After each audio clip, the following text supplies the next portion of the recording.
निर्मल मन जन सो मोहि पावे और मैं चलचित्र कपट नहीं भावे। कितना साफ साफ संत गोस्वामी जी महाराज ने रामचरितमानस के उत्तरकांड में सबको लिख दिया।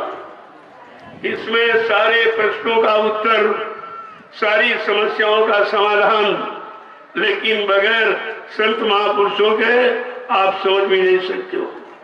वो तो जिसकी वस्तु है वही बताएगा, या जिसका वो जानकार होगा वो बता देगा।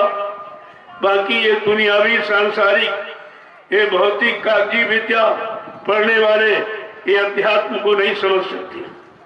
अगर अध्यात्म को समझते हैं तो आज ये रोकथाम नहीं की जाती। हमारा देश धार्मिक देश है। आज धर्म के लिए बाधा, धार्मिक कार्यों के लिए रोक, जबकि भगवान राम ने धर्म की स्थापना के लिए यानी रावण से लड़ाई लड़नी पड़ी। धर्म के लिए भगवान कृष्ण को महाभारत करना पड़ा। आज धार्मिक देश में धार्मिक सत्ता होते हुए भी आज धर्म पर कितना भारी रोड़ा अटकाया गया है। जब देश में धर्म नहीं होगा तो क्या होगा?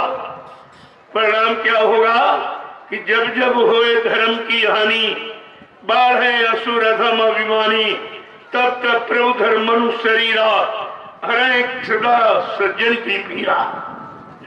कितना बड़ा प्रमाण लिखा हुआ। क्या इन लोगों ने इसको नहीं पढ़ा कि हम धर्म में बाधा डाल रहे हैं, धार्मिक व्यवस्था में बाधा डाल रहे हैं, जबकि हमारा हिंदुस्तान धार्मिक देश है, मजहबी मुल्क है। आज उसके बारे में किसी को कोई ज्ञान नहीं, कोई समझदारी नहीं, कोई सूझबूझ नहीं, कोई अनुभव यानी एक्सपीरियंस नहीं, तभी तो इनकी समझ में नहीं आ रहा। जबकि गीता ने भी यही कहा, यदा यदा ही धर्मस् ग्लानिर्भवति भारते अभ्युत्थानम धर्मस्य तदात्मानं सृजाम्यहम्। कितना साफ साफ लिखा है। गीता इतना कह के शांत नहीं हुई, और भी कुछ कहा है। उसको शायद लोगों ने पढ़ा ही नहीं है। अगर पढ़ा होता तो शायद आज इस गुरु पूजा पावन पर्व जो सारे हिंदुस्तान में सभी मजहब धर्म के लोग अपने अपने गुरु की पूजा करते हैं, अपने अपने गुरु को याद करते हैं, अपने गुरु की गौरव गरिमा समझते हैं। लेकिन आज ये हो क्या गया? हमें तो बड़ा आश्चर्य हो रहा है कि जब धर्म पर अंकुश लगा दिया जाएगा, धार्मिक व्यवस्था, धार्मिक नीति रीति और धार्मिक के वचन इनको रोक दिया जाएगा, तो परिणाम कितना बुरा होगा, कितना बुरा होगा। ये बात इनकी समझ में नहीं आ रही। और जो ये बीमारी, महामारी और ये जो फैली है, ये केवल धर्म को रोकने के कारण, क्योंकि लोग धर्म की परिभाषा नहीं जानते।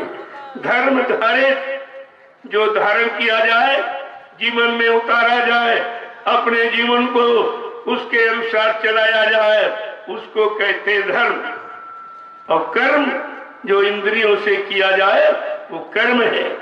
पूजा है, पाठ है, तीर्थ है, व्रत है, हवन जप तप गंगा स्नान, ये कर्म है। जब अच्छे कर्म करोगे तो व्यवस्था बनेगी और बढ़ेगी, बुरे कर्म करोगे तो व्यवस्था बिगड़ जाएगी, चाहे शरीर की हो, चाहे परिवार की हो, चाहे समाज देश दुनिया की हो। आज व्यवस्था बिगड़ने का कारण केवल यही है कि धर्म की बात समझ में नहीं आई। धर्म क्या है ये तो लोगों को सिखाया नहीं गया। किसी विद्वान से पूछो कि धर्म किसे कहते हैं तो फट से आपसे कहेगा पूजा करो, पाठ करो, तीर्थ करो, व्रत करो, हवन जप तप गंगा स्नान करो। अरे प्रेमियों, करो माने कर्म और धरो माने धर्म। जो धारण किया जाए, जीवन में उतारा जाए, उसके अनुसार पूरे जीवन को निकाला जाए, उसको धर्म कहते हैं। ये व्यवस्था बिगड़ गई। जिस व्यवस्था को, जिस धर्म को भगवान राम ने रावण से लड़ाई लड़के धर्म की स्थापना की थी। ऐसे हंसी मजाक में धर्म नहीं होता। भगवान कृष्ण ने धर्म की स्थापना के लिए महाभारत यानी करोड़ों जीवों की हिंसा और हत्या करनी पड़ी, तब धर्म की स्थापना कर पाए थे, क्योंकि ये काल शक्तियां थी। लेकिन आज कलयुग में संत दयाल शक्ति, संत अवतार हुआ है, वो मार काट हिंसा नहीं करेगा। वो अपनी वैचारिक क्रांति के द्वारा देश दुनिया में परिवर्तन करके दिखा देगा। ये परिवर्तन सब आपके नजरों के सामने आएगा। थोड़ा समय का इंतजार करो। जब धर्म पर रोड़ा लगेगा, धार्मिक कार्यों पर, धार्मिक वचनों पर जो नीति और सिद्धांत है, जब उन पर रोक दिया जाएगा तो देश की व्यवस्था और बिगड़ जाएगी, एकदम सब यानी बिल्कुल अधर्मी हो जाएगी। आज आप देखिए, मुर्गा और बकरा ये तुम्हारी कौन सी हानि करता है? बकरी तो जब इंसान पैदा होता है तो कहा जाता बकरी का दूध ले आओ। बकरी ने माँ का रोल अदा किया, जीवन भर आपको दूध पिलाती है, लेकिन तुम्हारा बकरी के साथ क्या व्यवहार है, जरा उस पर विचार करो। तुम मार काट के खा रहे हो उसको, जिसने माँ का रोल अदा किया, जीवन भर दूध पिलाया। और मुर्गा, तुम्हारी ये विज्ञान की बनाई घड़ी फेल हो सकती, बंद हो सकती, लेकिन कुदरत की ये बनाई घड़ी मुर्गा ठीक 4 बजे आवाज देता, ऐ मुसलमानों जाओ जाओ, खुदा की इबादत का समय हो गया।